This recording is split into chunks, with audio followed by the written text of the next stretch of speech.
1절 볼까요? 유다 왕 우시야의 시대 곧 이스라엘 왕 요아스의 아들 여로보암의 시대 지진 전 2년에 드고와 목자 중 아모스가 이스라엘에 대하여 이상으로 받은 말씀이라. 1절에 보면 세 가지의 정보가 나오는데요. 첫 번째는 뭐냐면 유다 왕 우시야의 시대 곧 이스라엘 왕 요아스의 아들 여로보암 시대라고 되어 있죠. 자, 여기서 잠깐 어디로 가냐면 호세아 1장으로 한번 가볼까요? 앞에 있으니까. 다니엘 뒤에 있죠. 제 성경으로는 1257페이지. 자, 아까 아모스 1장에 뭐라 그러냐면 유다 왕 우시야의 시대 곧 이스라엘 왕 요아스의 아들 여로보암 시대라 그랬거든요. 자, 호세아 1장에 보면 이렇게 돼 있어요. 우시야와, 그래서 똑같죠. 우시야와 요담과 아하스와 히스기야가 이어 유다 왕이 된 시대 곧 요아스의 아들 여로보암이 이스라엘의 왕이 된 시대, 그렇게 돼 있죠. 요아스의 아들 여로보암이 왕이 된 시대라고 되어 있는데 아모스 1장에 뭐라 그러냐면 다시 보면 유다 왕 우시야의 시대 곧 이스라엘의 왕 요아스의 아들 여로보암의 시대, 그렇게 돼 있죠. 그러니까 여러분 뭘 알 수 있어요? 호세아와 아모스는 활동하던 시기가 같다, 그 정도 알 수 있죠. 그래서 호세아와 아모스는 같은 시대에 활동했던 선지자라고 알려져 있습니다. 여기 성경에 분명하게 나오고요.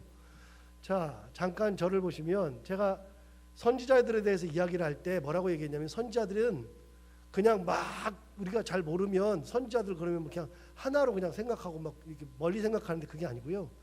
선지자들은 나눌 수가 있는데 북쪽에서 활동했던 북이스라엘에서 활동했던 선지자, 남쪽 유대에서 활동했던 선지자, 그 다음에 포로로 끌려간 다음에 포로기에서 활동했던 선지자, 이 셋으로 나눈다 그랬잖아요. 그런데 북쪽에서 활동했던 선지자들은요, 계보가 엘리야부터 시작해서 엘리사, 여기는 선지서에는 나오지 않고 역대기에만 나오죠. 열왕기에도 나오고, 그 이제 선지서에는 안 나오지만 엘리야나 엘리사는 워낙 유명한데요. 엘리야나 엘리사는 다 어느 시대냐면 엘리야가 어느 시대냐면 북쪽 이스라엘의 아합 왕 시대거든요. 아합 왕이 진짜 악한 왕인데 그때 활동했던 선지자가 엘리야고요. 엘리야가 세웠던 선지자가 엘리사죠. 다 북쪽 선지자거든요. 북쪽 선지자들의 대표적인 사람들이 엘리야나 엘리사나 그 다음에 호세아나 아모스나, 이 사람들이 다 북쪽 선지자죠. 자, 그 정도 하고 남쪽 선지자는 이제 나중에 뭐 했고 뭐 그러니까 시간 가니까 안 되고요. 그러니까 호세아나 아모스는 북쪽에서 활동했던 선지자다. 그런데 어느 시대냐? 여로보암 왕의 시대다라고 하는 것을 알 수 있죠. 자, 두 번째 정보 1절 다시 보시면 유다 왕 우시야의 아들 우시야의 시대 곧 이스라엘의 왕 요아스의 아들 여로보암 시대 지진 전 2년, 그랬으니까 여러분 그 시대에 뭐가 났어요? 지진이 났었다라는 것을 알 수 있죠. 성경에 지진이 난다는 표현은 어디에만 나오냐면, 지진이 난다는 것은 표현은 그렇게는 안 나오는데 땅이 흔들린다 뭐 어저께도 나오고 그랬는데 그런 일들이 일어났는데 실제로 신약 성경 시대에는 지진이 온다라고 하는 표현도 나와요. 그런데 여기에 지진이 났다라고 하는 것이 정확하게 나오죠. 그러니까 호세아나 아모스가 활동하던 시기 이전에 지진 나기 전에 활동했었다. 그러니까 아모스가 활동하던 당시에 뭐가 났었다? 지진이 났었다라고 하는 두 번째 정보를 알 수 있죠.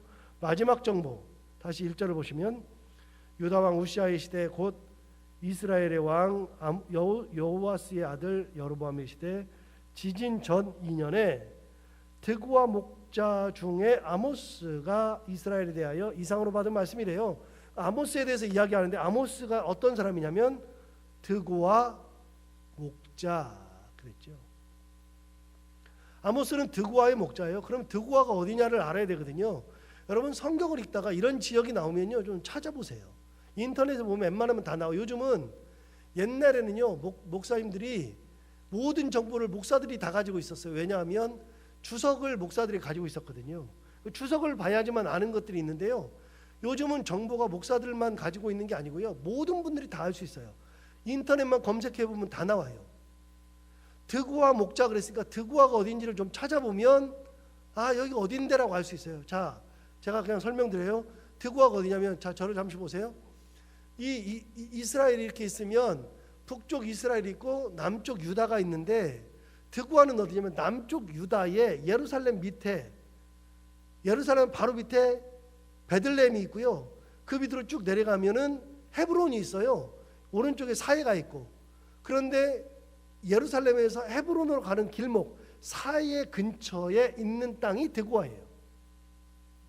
그럼 여러분 우리가 하나 알 수 있죠. 아모스의 출신지가 어디다? 드고아다. 그런데 아모스의 고향이 북쪽 이스라엘이에요? 남쪽 유다예요? 남쪽 유다죠. 고향은 남쪽인데 활동은 어디서 했어요? 북쪽에서 한 거죠. 그래서 남유다 출신으로 북쪽에서 활동했던 선지자 그러면은 아모스예요. 이 정도 알면 성경이 굉장히 쉬워져요. 기본적인 것만 알면은 쉬워지거든요. 아모스가 그러니까 남쪽에서 태어나가지고 남쪽에서 자랐다가 하나님의 말씀을 듣고 북쪽에서 활동했던 선지자. 그래서 이것 때문에 마지막에 8장 이런 데 가보면 이제 아모스가 다른 선지자랑 싸우는데 싸울 때 그래요. 야, 너는 네 고향 가서 예언해. 북쪽 선지자 그래요. 너 네 고향 가서 예언해. 유다나 가서 예언해. 그런 말들이 나오거든요. 이유가 다 있어요. 쉽게 말하면 고향 출신도 아닌데 와가지고 하니까 뭐라 그래요? 야, 네 고향이나 가서 해. 여기서 왜 그래? 그런 얘기를 하는 경우가 있어요. 이제 나중에 8장 가서 제가 설명할 때 그 말씀을 드릴 거예요. 자, 아모스는 드고아 출신이에요. 그런데 아모스의 직업도 나와요. 직업이 뭐죠? 목자라고 나오죠. 여러분, 하나님의 부르심을 받았던 아모스가 자기 직업이 뭐냐면 목자였어요. 여러분, 목자를 부르신 하나님, 그러니까 목동이었는데 목동을 불러가지고서 선지자로 만들었어요. 그러니까 참 사실은 이 선지자를 부를 때는요, 직업에 이 하나님께서 직업을 가리질 않아요. 누구든지 부를 사람을 부르는 거예요. 그러니까 내가 꼭 선지자가 될 거다가 없어요. 하나님이 부르시면 선지자예요. 하나님은 누구든지 다 부르세요. 진짜 하나님은 사람을 가리지 않아요. 보세요. 하나님께서 사람을 가리지 않는 것 중에서 가장 대표적인 사람이 다윗이었잖아요. 다윗은 역시 목자였죠. 목자였던 다윗을 양을 치던 데에서 불러다가 왕을 만들었으니까 하나님은 대단하신 분이죠. 가만히 보니까요, 하나님은 곳곳에서 사람을 부르실 때 사람을 가리지 않아요. 사람은 사람을 가려도 하나님은 사람을 가리지 않아요. 아브라함을 부르실 때 아브라함이 뭐 했는지 직업도 나오지 않아요. 직업도 나오지 않는데 그런 직업도 나오지 않는 사람을 불러다가 이스라엘의 첫 번째 선조를 만들었던 분이 하나님이세요. 애를 못 낳는 여자가 하나님 앞에 애 달라 그랬을 때 하나님께서 그 여인의 기도를 들어주시는데 그 여인이 굉장히 괴로웠어요. 너무나도 힘들었어요. 그래서 야, 나 정말 살기 힘들다. 근데 남편도 자기 마음을 몰라줘. 그러면서 힘들고 있을 때 하나님께서 그 여인에게 은혜를 주셔서 자식을 낳게 하셨는데 그 자식이 사무엘이잖아요. 그렇게 기도해서 낳은 아들을 갖다 쓰시는 분도 하나님이세요. 여러분, 하나님은 사람을 가리지 않아요. 그러다 보니까 지금도 그렇죠. 하나님께서 사람을 불러다 쓰실 때 그 하나님께서 원하시는 사람을 불러다 써요. 제가 알기로요, 깡패가 목사된 사람들이 많고요. 대표적으로 김익도 목사님은 깡패 중에 깡패였어요. 교회사책을 읽어보면 김익도 목사님이 초대교회의 평양신학교의 교장이었던 분을, 외국인 선교사를 주먹으로 친 분이 김익도예요. 여러분, 많은 사람들이 깡패였어요. 진짜 많은 분들이 깡패였어요. 깡패인데 예수 믿고 목사된 사람들이 많았어요. 여러분, 김제 금산교회 가보면 금산교회의 창립자 중에 조덕삼이 있고 이자익이 있는데, 조덕삼은 지주고 이자익은 경상남도 함안 출신, 남해 출신인데, 경남 남해에 먹고 살 것이 없는 천민 출신이 먹고 살 것 찾아서 전라북도 김제까지 왔는데, 김제까지 와가지고서 왜 왔느냐? 곡창지대잖아요. 거기가 먹을 게 많잖아요. 그러니까 곡창제대로 흘러 왔어요. 자기가 8살에 아버지 어머니를 다 여의고 고아가 돼가지고서 먹고 살 거를 찾아서 전라북도 김제까지 와가지고서요, 조덕산 밑에 가가지고서 마방을 지켰다고요. 마방이라고 하는 것은 지금의 여관인데요, 여관도 있고 말도 관리하는 거예요.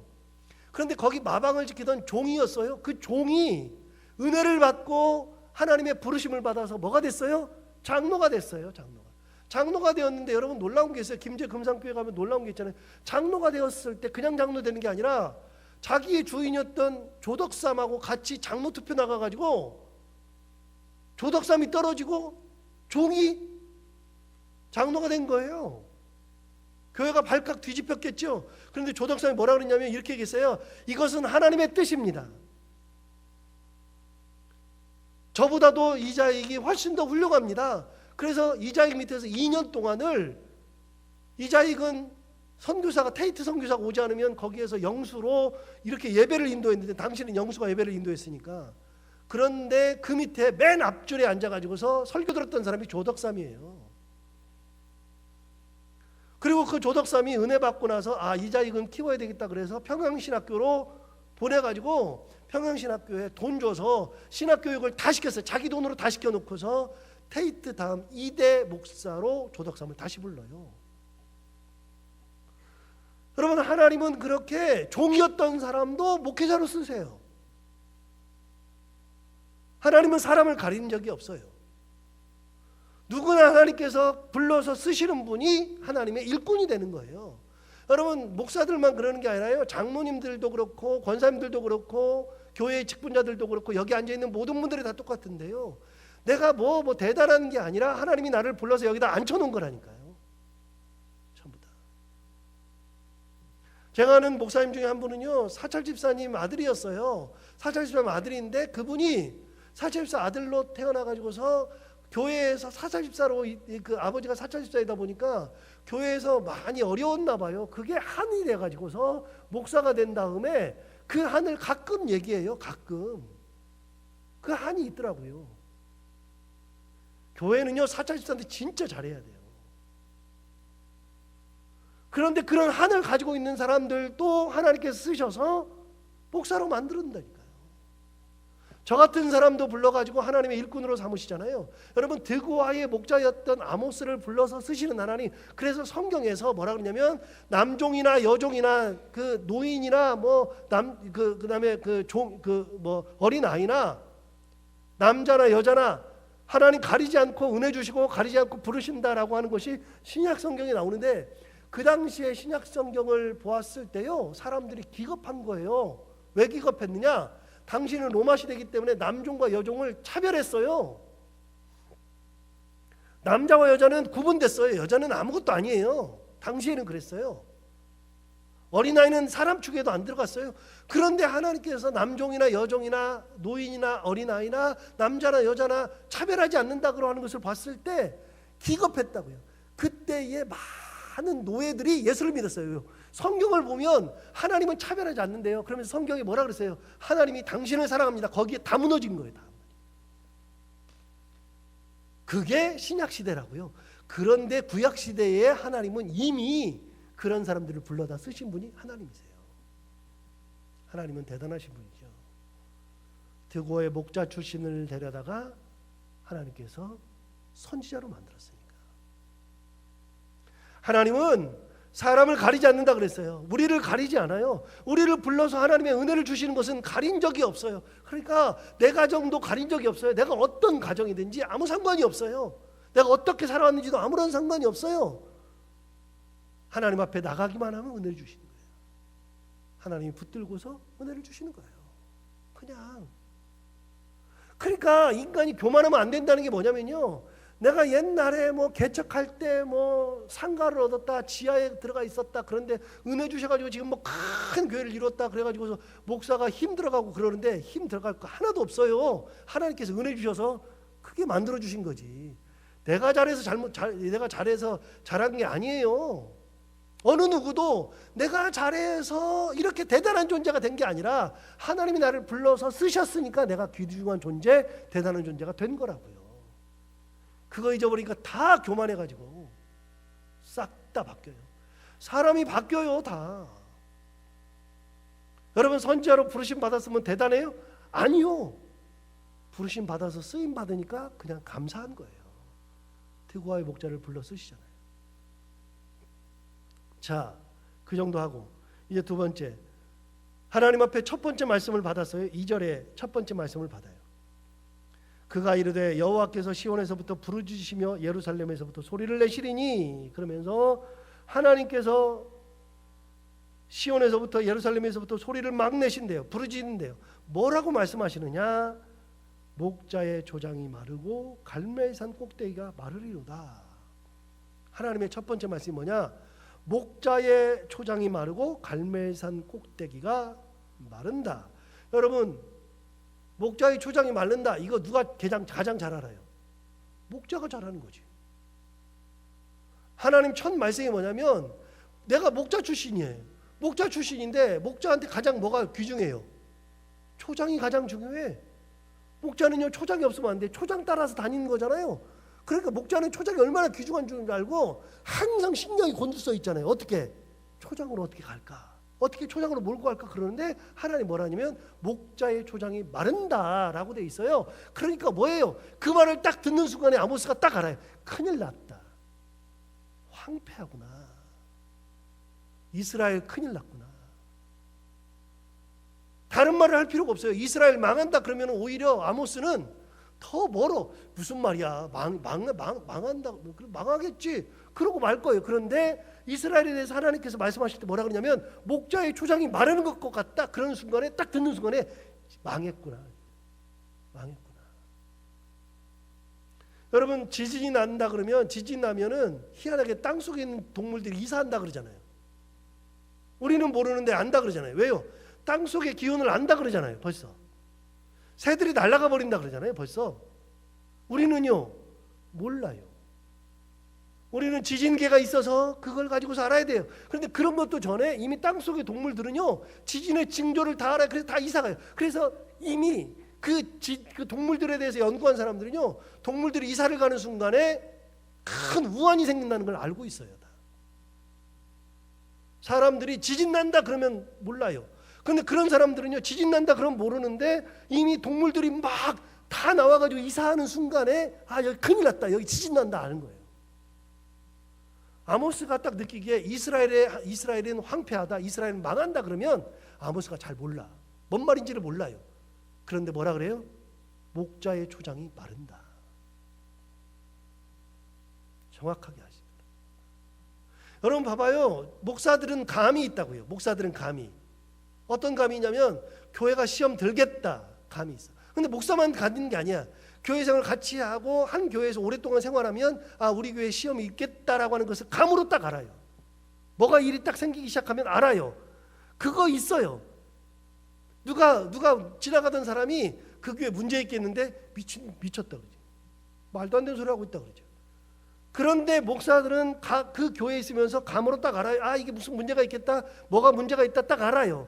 여러분 그런 것과 똑같은 거예요. 아모스가 딱 들을 때 하나님 뭐라 그러냐면 목자의 초장이 마른다 그랬을 때 야 이거 진짜 큰일 났다, 황폐하다, 큰일 났다. 하나님의 한마디를 가지고서 다 하는 거예요. 자, 두 번째 뭐라 그러냐면 갈멜산 꼭대기가 마른다 그랬어요. 이거는 아모스뿐만이 아니라 모든 사람이 다 알죠. 여러분 갈멜산 꼭대기가 마르면 어떻게 될까요? 갈멜산이 왜 중요한데요?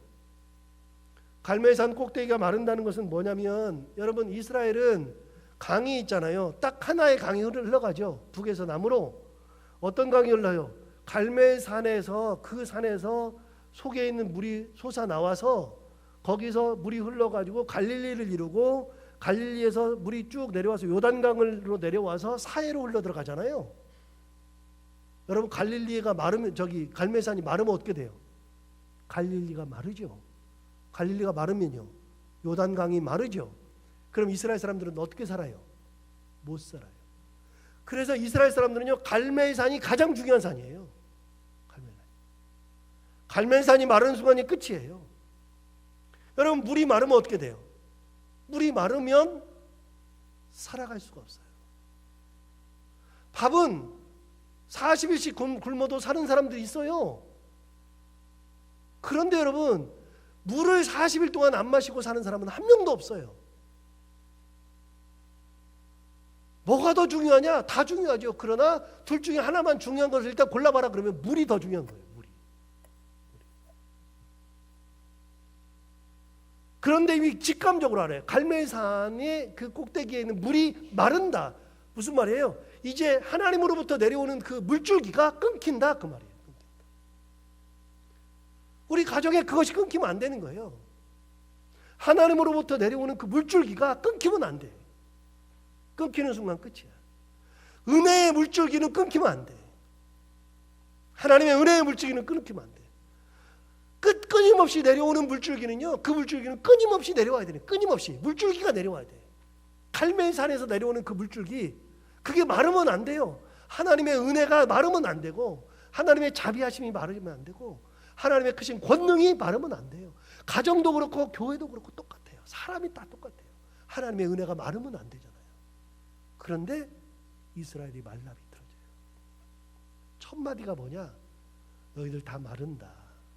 목자의 초장 마르고 갈멜산 꼭대기가 마른다. 뭐예요? 더 이상은 은혜가 없다. 결국 황폐하게 된다 그 말이죠. 자, 3절부터 보시면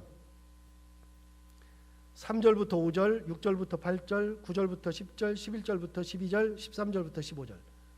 자, 제가 읽어볼게요. 3절 읽어볼게요. 여호와께서 이와 같이 말씀하시되 다메섹의 서너 가지 죄로 말미암아 내가 그 벌을 돌이키지 아니한다. 6절 여호와께서 이와 같이 말씀하시되 가사의 서너 가지 죄로 말미암아 내가 그 벌을 돌이키지 아니한다. 9절 여호와께서 이와 같이 말씀하시되 두로의 서너 가지 죄로 말미암아 내가 그 벌을 돌이키지 아니한다. 11절 여호와께서 이와 같이 말씀하시되 에돔의 서너 가지 죄로 말미암아 내가 그 벌을 돌이키지 아니한다. 13절 여호와께서 이와 같이 말씀하시되 암몬 자손의 서너 가지 죄로 말미암아 내가 그 벌을 돌이키지 아니한다. 5군데 나오죠. 5군데마다 하나님께서 뭐라고요? 서너 가지 죄로 말미암아 그 벌을 돌이키지 아니한다 말씀하시는 거예요. 여러분, 하나님께서 그 5 민족에 대해서 돌이키지 않아요. 보세요. 이미 이스라엘도 하나님 뭐라 그러냐면 너희들 말라 비틀어진다 그랬거든요. 이스라엘이 말라 비틀어지는 것을 이야기를 하실 때 주변 민족들부터 얘기하시는 거예요. 요 민족들 다 말라 비틀어질 거다. 봐라, 네 눈으로 봐라. 다. 여기 말라, 여기 말라, 여기 말라, 여기 말라. 아까 얘기했잖아요. 목자의 초장이 마르고 갈멜산 꼭대기가 말랐으니까 물이 내려오지 않으니까, 은혜가 내려오지 않으니까 다 말라 비틀어져서 황폐해서 죽지. 너희들 그렇게 돼? 봐. 다른 나라들 볼까? 그러면서 얘기하는 거예요. 자, 3절 보세요. 여호와께서 이와 같이 말씀하시되 다메섹의 서너 가지 죄로 말미암아 내가 그 벌을 돌이키지 않는다. 다메섹이 어디 있어요? 저 보세요. 다메섹이 어디 있어요? 이스라엘 이렇게 있죠? 다메섹이 이 위에 있어요. 자, 그다음 6절 보세요. 여호와께서 이와 같이 말씀하시되 가사의 서너 가지 죄로 말미암아. 여러분, 가사가 어디 있어요? 저 보세요. 이스라엘이 여기 있죠? 가사는 여기 있다고요. 다메섹 여기 위에, 가사는 이스라엘 땅에 있는 이쪽에 블레셋 땅 중에 하나죠. 자, 그다음 9절을 볼까요? 여호와께서 이와 같이 말씀하시되 두로의 서너 가지 죄로 말미암아. 자, 저를 보실까요? 두로가 어디 있어요? 이스라엘이 여기 있죠. 다메섹 여기 있다 그랬죠. 여기는 가사라 그랬죠. 블레셋 땅이죠. 그다음 두로는 어디 있어요? 두로는 여기 있어요. 여기. 다메섹, 가사, 두로, 이스라엘 다 둘러싸고 있죠. 그다음 네 번째 11절 보세요. 여호와께서 이와 같이 말씀하시되 에돔의 서너 가지 죄로 말미암아 그랬어요. 자, 저를 보세요. 네 번째 에돔, 다메섹, 가사, 그다음에 여기가 두로, 여기 두로와 시돈이 같이 있어요. 에돔은 어디 있어요? 이스라엘 땅 오른쪽 맨 밑에. 에돔, 모압, 암몬, 아람 이쪽. 아람 이쪽이 다메섹이에요. 에돔 땅. 그러니까 이스라엘 둘러싸고 다메섹과 가사와 두로와 에돔까지. 마지막 13절. 여호와께서 이와 같이 말씀하시되 암몬 자손의 서너 가지 죄. 자, 암몬이 어디 있어요? 다시요. 이스라엘 땅이 여기 있고 다메섹, 가사, 두로, 에돔, 암몬. 이스라엘을 확 다 둘러싸고 있죠. 봐. 너희들 황폐해질 거야. 다 끊어질 거야. 전부 다 끊어져. 너희들 끊어지기 전에 다른 나라들 봐봐. 다메섹을 봐, 가사를 봐, 두로를 봐, 에돔을 봐, 암몬을 봐. 전부 다를 봐. 너희 둘러싸고 있는 모든 나라들이 전부 다 내가 벌을 내린다. 돌이키지 않는다. 너희들 다 끝이야 라고 얘기하는 거죠. 죄악 가운데서 너희들 죽어간다. 말라 비틀어간다. 여러분, 하나님의 은혜가 끊기면 어떻게 된다고요? 시든다고요. 말라 비틀어져 간다고요. 여러분, 말라 비틀어져 가는 것은요, 대책이 없어요. 딱 하나만 있으면 돼. 말라 비틀어져 갈 때는 딱 하나만 있으면 돼. 뭐만 있으면 돼요? 물만 있으면 돼. 물만. 그런데 그 물이 없어가지고 말라 비틀어지는 거예요. 물이 없어서. 하나님의 은혜가 딱 끊기면요, 아무리 좋은 땅에 있어도 안 된다니까요.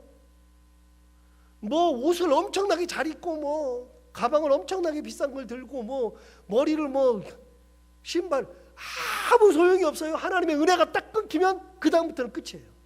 완벽하게. 그래, 여러분, 하나만 있으면 돼. 하나님의 은혜만 있으면 돼요. 은혜가 있어야지 안 말라 비틀어져요.